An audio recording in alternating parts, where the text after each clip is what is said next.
Bom, boa tarde, galera. Esse vídeo vai para a turma do 8º ano sobre o conteúdo que nós vimos hoje na aula online, que é countables e accountables, né? Que são os substantivos que eles podem ser contáveis e incontáveis. Lembrando que nós estamos falando de uma língua estrangeira, então a partir do momento que falarmos, né, que estamos falando dessa língua estrangeira, vocês têm que pensar nessa língua, foi o que eu falei com vocês. Nós não vamos falar sobre os objetos em si, certo? Nós vamos falar sobre os substantivos, no caso, que podem ficar no plural e os que não podem ficar. For example, nós vamos começar com countable nouns, né, que seriam things that I can count, ou seja, coisas que nós podemos contar, né? Por exemplo, laranja aqui, né? Podemos botar no plural. No caso, o substantivo orange. Pode ficar oranges, 3 oranges, 2 oranges, whatever. Aqui foi como eu mostrei a vocês no slide da aula. Normalmente, né? Os substantivos contáveis, eles podem ser no singular. Nós podemos utilizar o artigo indefinido a, certo? Mas não, ou one, no caso não muda, né? Até porque o artigo aqui, ele significa um e uma, certo? Normalmente o a, ele vem para palavras que têm um som de consoante e o an para palavras que têm um som de vogal. Aqui no caso numeral, né, o one também não quer dizer nada. Na verdade, não faz muita diferença, né, entre eles dois. Como eu expliquei a vocês, vocês podem utilizar o a ou o numeral. Então, for example, a potato, uma batata, e potatoes, batatas. Então, no caso, potato, ele é um substantivo que ele é contável. E aí, nós vamos agora, né, falar sobre os uncountables, que seriam os substantivos, né, que nós não podemos contar. Things that I can't count, ou seja, não podemos contar. E aqui ele trouxe alguns exemplos.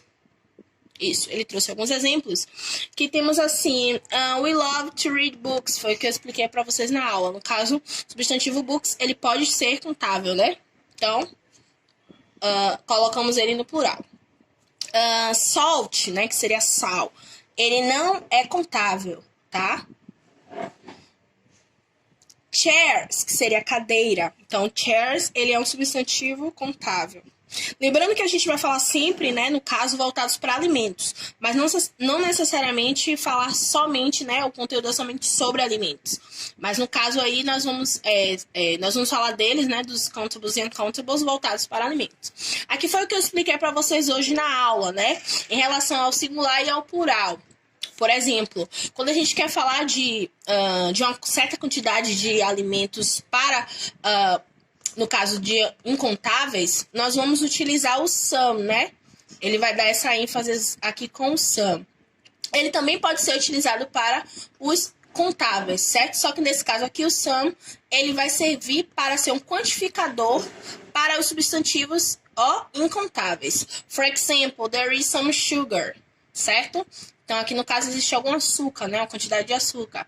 He has some bread. Olha o que eu falei sobre a questão do pão. Porque no português a gente pode falar pães. Só que no inglês a gente não fala pães, a gente fala bread. Então, some bread. Então, aqui seria, no caso, alguma quantidade de pão, né? Não especificamente um pão. Até porque a gente não pode utilizar um pão, porque o pão, ele é um substantivo incontável. E aqui trouxe alguns exemplos, né, que nós podemos utilizar, o que eu falei anteriormente, no slide anterior, né, do a e do an e o some, certo?